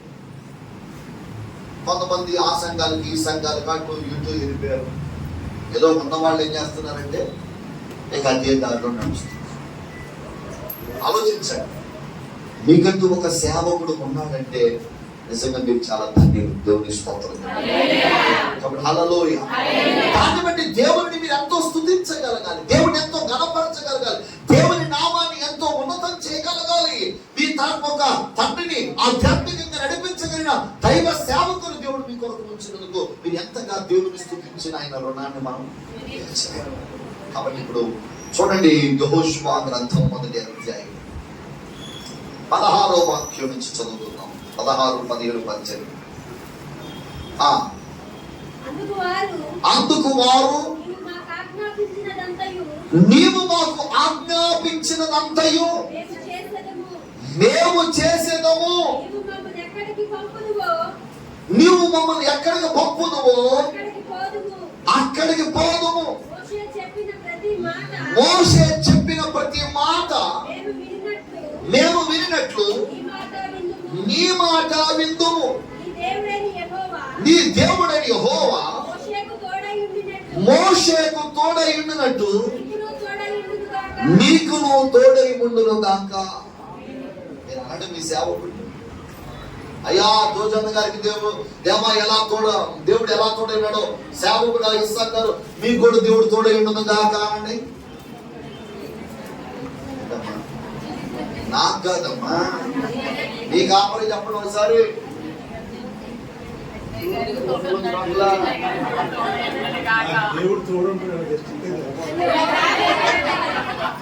ఒకసారి నీ కుడి చేయి చూపించండి, అటు సేవకుడికి అటు చూపించండి, చెప్పండి. దేవుడు నీకు జోజన్నకి ఎలాగ తోడై ఉన్నాడో నీకు అలాగనే దైవజనుడా తోడై ఉండి నడిపించును గాక. ఆమేన్. తోడై ఉండబట్టి దేశాలు తిరిగి రాత్రి పగలు సేవ చేశాడు. దేవుడు అంతకంటే బలంగా వాడుకొనును గాక. ఆమేన్. దేవుడు మోషేతో చెప్పాడు, ఎవరిని? యెహోషువని తర్వాత నాయకుడిగా నిలబెట్టాలని చెప్పాడు. ఆ మాటకి గజగజ ఉనికిపోయి, అమ్మో నేనైతే సేవ చేయలేను బాబు, నా వల్ల కాదు నాయన అనుకుని గజగజ ఉనికిపోయాడు. ఎవరు? యెహోషువ వణికిపోయాడు. వణికిపోతే దేవుడు బలపరిచాడు. నేను మోషేకు ఎలాగ తోడుగా ఉన్నాను చెప్పండి, నీకును అలాగే తోడుగా ఉంటాను. దేవుడు ఎంతగానో బలపరచబట్టి అక్కడికి ధైర్యం తెచ్చుకొని మొత్తానికి నిలబడ్డాడు. ఎవరు? యెహోషువ. బైబిల్లో మనం చూస్తే కనుక చూడండి, 34వ అధ్యాయము 8వ వాక్యం చదువుతాం. ద్వితీయోపదేశ కాండం 34:8 నుంచి ఆ పక్క పేజీ. ఇశ్రాయేలీయులు మోయాబు మైదానములో మోషేను బట్టి 30 దినములు దుఃఖము సలపగా మోషేను గురించిన దుఃఖము సలిపిన దినములు సమాప్తమాయెను. మోషే తన చేతులను నూను కుమారుడని యెహోషువ మీద ఉంచి ఉండెను గనుక అతడు జ్ఞానాత్మ పూర్ణుడాయెను. కాబట్టి ఇశ్రాయేలీయులు అతని మాట విని యెహోవా మోషేకు ఆజ్ఞాపించినట్లు చేసిరి. దేవునికి స్తోత్రం చెప్తా. ఇప్పుడు మోషే ఎప్పుడైతే యెహోషువ మీద చేతులుంచాడో జ్ఞానాత్మ పూర్ణుడుగా మారిపోయాడు. స్తోత్రం చెప్పండి, చెప్పండి హల్లెలూయా. కాబట్టి ఇశ్రాయేలు అందరూ కూడా అతని మాట విని యెహోవా మోషేకు ఆజ్ఞాపించినట్లుగా చేశారు. దేవునికి స్తోత్రం చెప్తా. అందుకని ఇక్కడ క్లియర్ గా అంటున్నారు, 16వ వచనం ఏమన్నాడు? అందుకు వారు నీవు మాకు ఆజ్ఞాపించినదంతయు మేము చేసేదము అంటున్నారు. ఇక్కడే స్తోత్రం చెప్పండి. ఏమన్నారు? నీవు మాకు ఆజ్ఞాపించినదంతయు మేము చేసేదము అని క్లియర్ గా దైవజనునితో వీళ్ళు చెప్తున్నారు. స్తోత్రం చెప్పండి. యెహోషువ గారు అమ్మా నా మాట వింటారా అల్లా వాళ్ళే అంటున్నారు, దైవజనుడా దేవుడు మోషేకు ఎలాగ తోడుగా ఉన్నాడో నీకు కూడా అలాగ తోడై ఉంటాడు. స్తోత్రం చెప్దాం.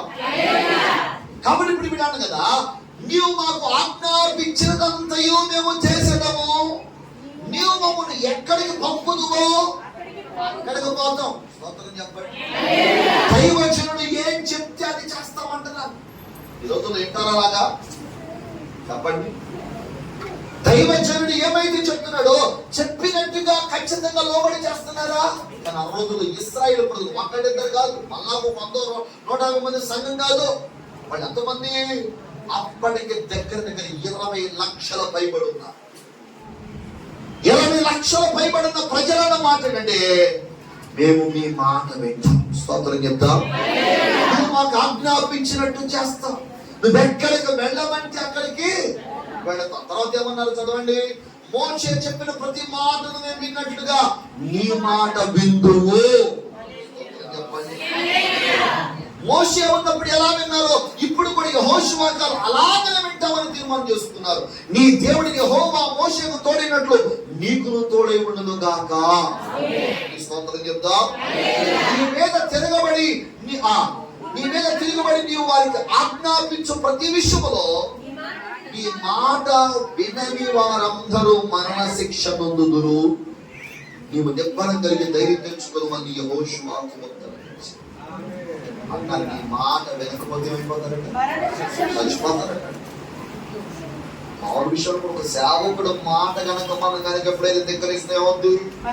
మరణమే వస్తుంది. చాలా మందికి తెలియదు. దైవజనుడి మాట వినకపోవడం వల్ల చాలా నష్టాలు. నాకు తెలిసిన ఒక సంఘంలో అయితే సేవకుడు చెప్తుంటే ఎప్పుడు వ్యతిరేకం అన్నమాట. ఒకవేళ పాస్టర్ గారు ప్రసంగం, అమ్మా పాస్టర్ గారు ప్రసంగం చేస్తున్నా కూడా ఏమనుకునేవాళ్ళు, కావాలని మా గురించి చెప్తున్నాడే అనుకునేవాడు. ఇలా కాదు ఇలా చేద్దాం, అలా కాదు అలా చేద్దాం అంటే వ్యతిరేకించేవారు. వ్యతిరేకించినా కూడా దైవజనుడు సాత్వికంతో పరిచయం చేసుకుంటూ ఉండేవాడు. ఒక రోజున అనుకోకుండా ఏం జరిగిందంటే, గేదెలు ఉండే వాళ్ళకి ఆ గేదెలు పనిచేస్తున్నప్పుడు కరెంట్ తీగ తెగి పడింది. తెలియక పట్టేసుకున్నాడు. ఇలా మెయిన్ లైన్ అన్నమాట. పట్టుకున్నాడు. పట్టుకోగల పడి చనిపోయాడు. ఆయన మామూలుగా కరెంట్ షాక్ కొడితే బాగా వైబ్రేషన్ వచ్చింది కదా, అలా జరిగేపాటికి తెలియక భారీ గుడిలు పట్టుకుంది. ఎంతగా భార్య పట్టుకొని చనిపోయారు. నీకు అర్థమైందా? చాలా మంది తెలియక సేవకులు మాట్లాడక ఏం తెచ్చుకుంటారు? మరణాన్ని తెచ్చుకుంటారు. వారి జీవితంలో నష్టాన్ని, కష్టాన్ని, చాలా మంది జీవితంలో శాపాన్ని, వాళ్ళ జీవితంలో దైవ సేవకుల మాట వినక వాళ్ళ జీవితంలో ఎన్నో కష్టాలు, ఎన్నో వాళ్ళ జీవితంలో చూస్తున్నారు. కానీ నేటికి మనం అలా ఉండకూడదు సుమా. దేవుని వాక్యాన్ని బట్టి లోబడాల్సిందే. దేవునికి స్తోత్రం చెప్తాం. హల్లెలూయా. దేవుడు అన్నాడు, ఈ పండు తోట చెట్ల పండు దేనైనా నిరభ్యంతరంగా తినవచ్చు, కానీ మంచి చెట్ల నుంచి తెలివి వృక్షం ఈ ఫలం తినకూడదంటే దేవుని మాట వెనక తిన్నారు. దేవుడు అన్నాడు, మీరు తినమని నిశ్చయంగా చచ్చేదాం. చచ్చేలా చావలేదు. ఇంకా చచ్చిన స్థితి. దేవుని జీవాన్ని, దేవుని స్వరూపాన్ని కోల్పోయి వారి జీవితంలో నరులుగా మారిపోయి. అందుకని చాలా జాగ్రత్త గమనించాలమ్మా. స్తోత్రం చెప్పాలి. మన సరదాగా ఉన్నారు చర్చిలో, ఏడున్నారో మీకు అర్థం కావట్లేదా? పార్కులో ఉన్నట్టుగా ఫీల్ అయిపోతున్నారంట. చర్చిలో ఉన్నట్టు వాళ్ళకి అనిపించట్లా. చక్కగా పార్కులో కానీ కూర్చొని కబుర్లు చుట్టాలు ఏంటి అనుకున్నట్టుగా ఉన్నా. స్తోత్రం చెప్పండి. చెప్పే మాటలు మీ జీవితంలో చాలా ప్రాముఖ్యం. ఇప్పుడు కాదు, మీ జీవితానికి ఉపయోగపడేటువంటి మాటలు. కాబట్టి చాలా జాగ్రత్తగా వినాలి. స్తోత్రం చెప్దాం. బైబిల్ గ్రంథంలో మనకి చాలా స్పష్టంగా చెప్పేదంటే, ఆనాడు ఇశ్రాయేలు ప్రజలు ప్రమాణం చేసేసారు. ఏమనంటే, నువ్వు చెప్పినట్టుగా వింటావయ్యా, ఒకవేళ ఎవడైనా వినకపోతే వాడు ఏమైపోతాడట? మరణ శిక్ష. అంత చూడండి. అందుకని మోషే యెహోషువ కాలంలో, ఆ మోషే తర్వాత యెహోషువ కాలంలో సేవ ఎంత గంభీరంగా, ఎంత ఘనంగా, ఎంత శక్తివంతంగా జరిగిందంటే అంత శక్తివంతంగా జరిగింది. దేవునికి స్తోత్రం. దానికి జరగడానికి కారణం అంటే సంఘము. చెప్పండి, సేవకుల మాటకి. చివరి మాట ఒక సందర్భాన్ని జ్ఞాపకం చేసి ముగిస్తాం. ఏంటంటే, యేసు ప్రభు చెప్పాడు. యేసు ప్రభువును చూసి అన్నారు, ఈయన దయ్యం పట్టినోడు అన్నాడు. యేసు ప్రభు అన్నాడు, దయ్యపు శక్తి చేతనండి దయ్యాలను వెళ్ళబడితే దయ్యాలు తన రాజ్యానికి తానే విరోధంగా పనిచేసుకుంటే ఉంది, వాటి రాజ్యమే పతనం అయిపోద్ది కదా. కాబట్టి ఎప్పుడు కూడా వ్యతిరేకత అనేది కుటుంబంలో అయినా సంఘంలో అయినా నాశనాన్ని తీసుకొని వస్తుంది, కానీ ప్రయోజనాన్ని ఆశీర్వాదాన్ని తీసుకురాదు అన్న సంగతి మనం జాగ్రత్తగా గమనించాలి. స్తోత్రం చెప్దాం. కాబట్టి హల్లెలూయా. అయితే ఒక మాట చెప్పాడు, ఎవడైనా ఇల్లు కట్టాలి అనుకున్నప్పుడు తగులుబడి కూర్చొని ఆలోచిస్తాడట. అలాగనే ఎవడ యుద్ధం చెయ్యాలి అనుకున్నప్పుడు తగులుబడి కూర్చొని యుద్ధం చేయగలన సామర్థ్యం నా దగ్గర ఉందా లేదా అని కూర్చొని ఆలోచిస్తాడట. అలాగనే ఓసారి ఒక రాజు తనకంటే బలహీనమైన కొద్దిపాటి సైన్యం ఉన్న రాజ్యం మీద యుద్ధానికి వెళ్తున్నాడట. ఈ దగ్గర బోర్డంత సైన్యం ఉంది, అవతల రాజు దగ్గర కొద్ది మంది ఉన్నారు. తోకలు సాగుతుంటే ముళ్ళు వచ్చి ఆకు మీద పడినా, ఆకొచ్చి ముళ్ళు మీద పడినా ఆకుకే ప్రమాదం. కాబట్టి ఈ రాజు ఏం చేశాడంటే, ఆ చిన్న రాజ్యం మీద నేను యుద్ధం చేయడం ఏముంది, సర్లే ఎంతో కొంత పన్నిచ్చేస్తే ఆ రాజ్యం మీద యుద్ధం చేయకుండా ఆ రాజు పరిపాలన చేసుకుంటాడు కాబట్టి అని ఒకరు పంపించాడు. బాబు నువ్వు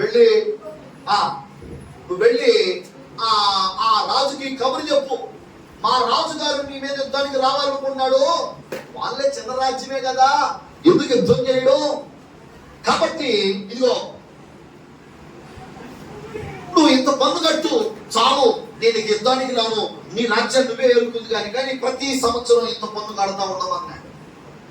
వాడన్నాడు, నేనెందుకు పన్ను కట్టాలి, నా రాజ్యం పన్ను తీసుకెళ్ళి ఆయనకి ఎందుకు కట్టాలి, నేను కట్టా అన్నాడు. మరి యుద్ధానికి వస్తానంటాడు, రమ్మను అన్నాడు. చెప్పండి, ఈ రాజుగారు కంపెనీ అన్నారు, ఆ దగ్గర పెద్ద సైన్యం ఉంది, ఆ దగ్గర చూస్తే తిప్పి కొడితే చాలా కొద్ది మంది ఉన్నారు. ఒకవేళ ఏనుగొచ్చి ఎలుగు మేపడ్డా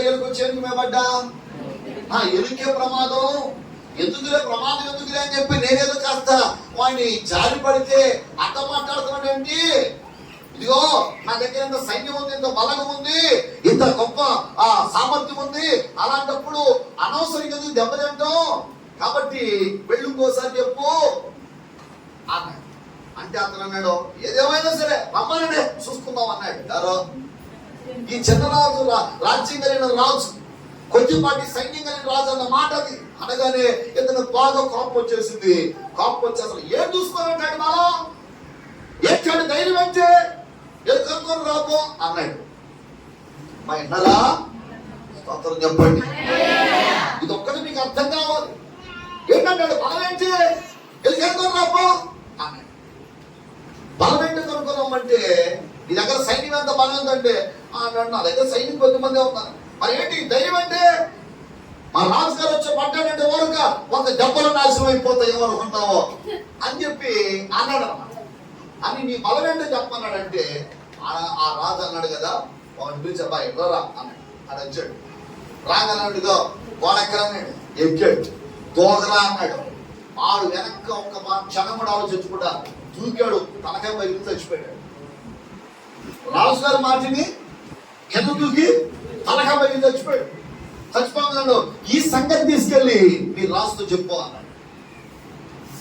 వినండి జాగ్రత్త, మీ రాజుతో చెప్పు అన్నాడు. చెప్పనంగానే ఇక వెళ్ళిపోయాడు. అంటే రాజుగారి దగ్గర, రాజా ఏం లేదు, ఆయన దగ్గర సైన్యం కొంతమంది ఉన్నారు కానీ మరి ఏంటి ఆయన బలం ఏంటంట అన్నాడు. ఏం లేదు, వాళ్ళని పిలిచాడు, వాడెక్కర అన్నాడు, ఎక్కాడు, దోకరు అన్నాడు, దూకాడు, వాడు తనకెవరు తెచ్చాడా అన్నాడు. అప్పుడు రాజుగారు బాగా ఆలోచించి అన్నాడు, రే వాడెక్కర అన్నాడు. ఈడన్నాడు, ఎందుకు అన్నాడు. ఆయన ఎట్లా దూకాడు, నువ్వు కూడా అంటే నా దోకరు అన్నాడు. బతుకుంటే బస్ స్టాండ్ లో బట్టలు నమ్ముకొని వస్తుందా, దాన్ని దీంతో ఉద్యోగంలో తీసేసుకోగా నేను మాత్రం దోకరు అన్నాడు. రాజుకు అర్థమైంది, నా రాజ్యంలో చెప్తే లోబడేవాడు, అతని రాజ్యంలో చెప్తే లోబడేవాడు ఉన్నారు కనుక లోబడేవాళ్ళు కొద్ది మంది ఉన్నారు. చెప్పలు గట్టిగా కొట్టండి. ఆ సంఘానికి ఉన్న బలం లేదు, ఆ సంఘానికి ఉన్న శక్తి వేరు, ఆ సేవకుడుకున్న సామర్థ్యం వేరు, ఆ సేవకుడుకున్న సామర్థ్యం వేరే. కొద్ది మంది ఉన్నారు. మీకు ఎంత దాకా బైబిల్లో ఎగ్జాంపుల్ చెప్పండి. గిద్యోను యుద్ధం చేయడానికి భయపడిపోయి యుద్ధం చేయలే బాబు అంటే విద్యాని అమ్మో అంత పెద్ద సైన్యమా అని గజగజ ఒలిగిపోతుంటే వెళ్ళు యుద్ధం చేయమని వెళ్ళమని దేవుడు చెప్తే ఊళ్ళో ఉన్న వాళ్ళందరూ మొత్తం వేసుకొచ్చాడు. 33,000 మంది 32,000 మంది మోగేసుకొచ్చాడు.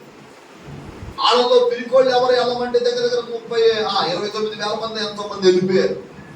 మిగిలిన 3,000 మంది. వాళ్ళలో కూడా అందరినీ పోయి నీళ్లు తాగమంటే కొంతమంది కుక్క గతికినట్టుగా గతికారు, కొంతమంది ఆయుధాలు పక్కన పెట్టి తాగారు. అలా తాగిన వదిలేసేసి కుక్క తాగినట్టుగా గతికిన వాళ్ళు ఎవరైతే ఉన్నారో వాళ్ళని తీసుకోమన్నాడు. తీరం మిగిలిన ఎంతమంది? 300 మంది. 300 మంది చేత అమ్మో ఇంత మెడతల దండలు సైన్యమా? దేవుడు చెప్పాడు, రే ఈ 30,000 మంది 32,000 మంది ఉన్నాయి కానీ వాళ్ళందరూ వేస్ట్ సొంత. ఈ 300 మంది నువ్వు చెప్తే లోబడేవాడు. నువ్వు పేరు చేయమంటే అందుకని యుద్ధానికి వెళ్తానంటే రైట్ అని సిద్ధమైపోయారు. సిద్ధమైపోతే రే యుద్ధానికి వెళ్తున్నాం కదా నీ చేతితో మట్టి పండు తీసుకున్నాడు. పల్లెవాడు అయ్యా యుద్ధానికి వాడు మట్టి పండు తీసుకోపోతాడా అని ఎవరు అల్లా పట్టుకున్నారు. అంతే.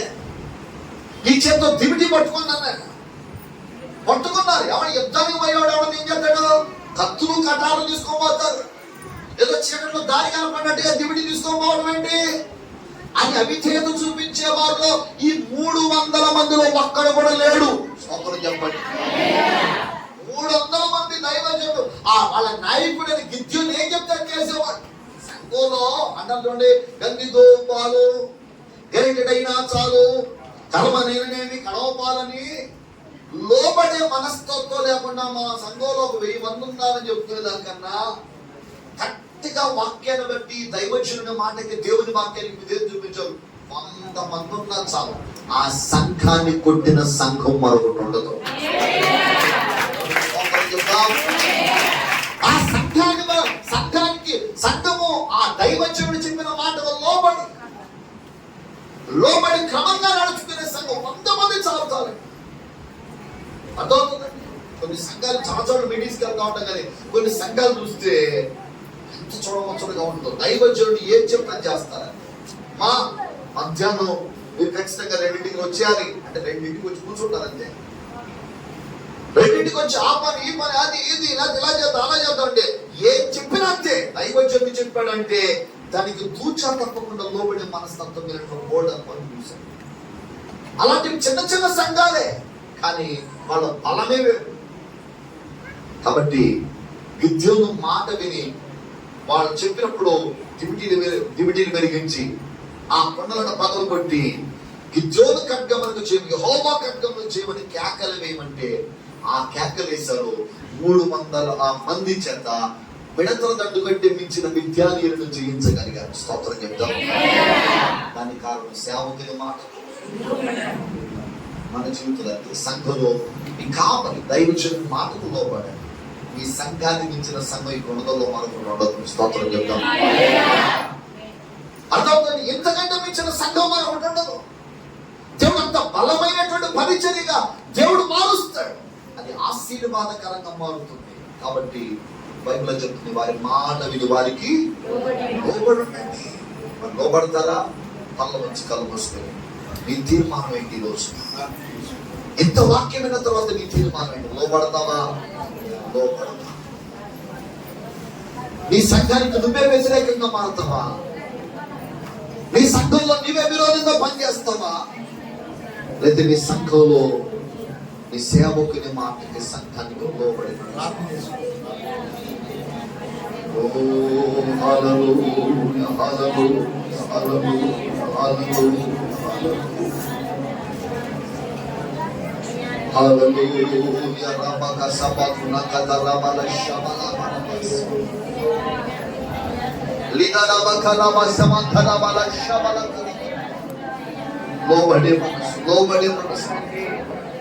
లోబడే జీవితం మనకు కావాలి. దేవుని వాక్యం బట్టి దైవజనుని మాటకు లోబడగలగాలి. వారంటారు మోషేకు ఎలా లోబడ్డామో నీకు అలాగనే లోబడతాం, అదే విధంగా లోబడతాం. ఈ తీర్మానం ఏంటి? అయ్యా సేవకుని మాట వినైన మాట ప్రకారం నడుస్తామయ్యా, దైవజనుని మాట ప్రకారంగా నడుస్తామయ్యా. నీ విధేయత చూపిస్తామా? లేకపోతే అవిధేయులుగా ఉంటామా? అవిధేయులుగా బ్రతుకుతామా? ఈరోజు ప్రభు స్పష్టంగా నీతో మాట్లాడినట్టు గ్రహిస్తే, సేవకుని ద్వారా దేవుడు నీతో మాట్లాడినట్టు గ్రహిస్తే, దేవా నీ దాసుని ద్వారా మాట్లాడినట్టుగా మేమంతరము సేవకునికి లోబడతాం, ఆయన మాట వింటాం, ఆయన చెప్పినట్టుగా చేస్తాం. మా సేవకునికి దుఃఖాన్ని కలుగు చేసే విధంగా మేము ఏ విషయంలో కూడా మేము వ్యవహరించుకుంటాము. లోబడగలిగేటట్లుగా మమ్మల్ని దీవించండి స్వామి. విధేయులుగా జీవించడానికి సహాయం చేయండి. సేవకుల మాటకు లోబడితే ఉంటే ఆశీర్వాదం నా జీవితం చూడాలనైనా. అవిధేయత వల్ల ఇక నష్టం చూడకూడదు, అవిధేయులుగా నష్టపోకూడదు నాయనా.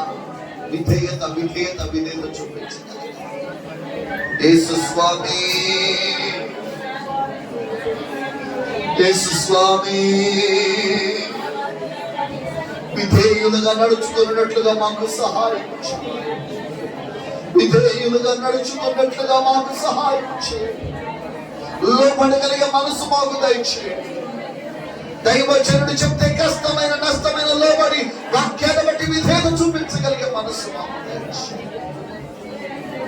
ఓ హల్లెలూయా, హల్లెలూయా, హల్లెలూయా. రమకదన సుమందర. ఓ హల్లెలూయా. చేతులెత్తి ప్రభువుకు సమర్పించుకుందాం, దేవునికి సమర్పించుకుందాం. ఈరోజు లోబడే మనసు మనకి కావాలి. లోబడే సంఘం చిన్నదైనా బలమైన సంఘం, విధేయత చూపించే సంఘం బలమైన సంఘం. Oh thank you Jesus, hallelujah, hallelujah. Thank you Jesus, thank you ప్రభువా. నీ నామము హెచ్చించబడాలి, నీ నామము హెచ్చించబడాలి. లోబడక చాలా నష్టపోయామయ్యా, విధేయత చూపించక చాలా నష్టపోయాం. క్షమించయ్యా, క్షమించయ్యా. దోషమంతా తొలగించున్నా. నాయకునికి లోబడక చాలా నష్టపోయాను ప్రభువా. క్షమించండి అయ్యా, మమ్మల్ని క్షమించండి. నీ రక్తం చేత కడుగు. నాయకత్వానికి విధేయత చూపించకుండా పోయిన నష్టం ప్రతి విషయంలో క్షమించండి. ఓ లోబడే కృప దయచేయండి అయ్యా. నాయకత్వానికి విధేయత చూపించగలిగే భాగ్యాన్ని దయచేయండి.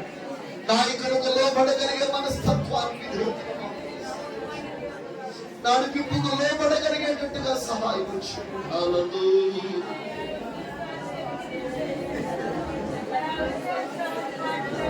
ఓ రబకతన మకషమలకన మస్. yes lord. లోబడే కృప దయచేయండి, లోబడే కృప దయచేయండి ప్రభువా. విధేయత చూపించినందుకు దయతో క్షమించండి. వ్యక్తిగతంగా నన్ను క్షమించండి. నాయకత్వానికి ఎప్పుడు లోబడగలిగే కృప దయచేయండి. ప్రతి విషయంలో లోబడి నడుచుకోవాలని సెలవిస్తుంది. అలా లోబడి నడుచుకున్నట్టుగా ఆత్మలను గాయగలిగేటట్టుగా సహాయం చేయండి. పరిశుద్ధుడా, ప్రేమ కలుగుతా ఈ దాసుని మరుగుపరిచి మాట్లాడిన ప్రతి మాట వరకు స్తోత్రాలు. ఎంతమంది ఈ రోజు నీ వాక్యాన్ని బట్టి నాయకునికి సేవకులకు లోబడతామంటున్నారు, వారందరికీ కృప కలుగును గాక, కృప కలుగును గాక.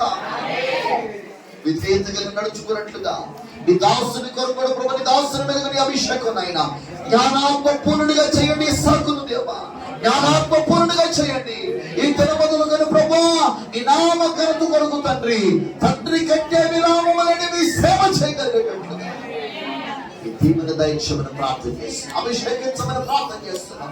కొరత లేని విధంగా మీ ఆత్మాభిషేకాన్ని కుమరించి మీ సాక్షిగా అనేక తరాలకు దీవెనకరంగా చేసి ఈ సంఘం జరుగుతున్న ఈ సభలు ఆశీర్వాదకరంగా అయ్యా నీ పక్షంగా నిలబడి దాసులు మీతున్న ప్రతి వ్యక్తము ప్రతి జీవితానికి ఒక ఆశీర్వాదకరంగా మారడానికి సహాయం చేయండి. మేము తగ్గాలి, మీరు హెచ్చాలి. నీ నామఘనత కొరకు సమస్తము జరిగించమని యేసు నామం పేరిట వేడుకొనిడికి పొంది ఉన్నాము తండ్రి, ఆమేన్. మన తండ్రి అయిన దేవుని ప్రేమైన కుమారుడు యేసుక్రీస్తు కృప, పరిశుద్ధాత్మ దేవుని యొక్క సన్నిధి సహవాసం ఆయన వాక్యానికి విధేయులైన ప్రతి ఒక్కరికి తోడై ఉండి నడిపించును గాక. ఆమేన్.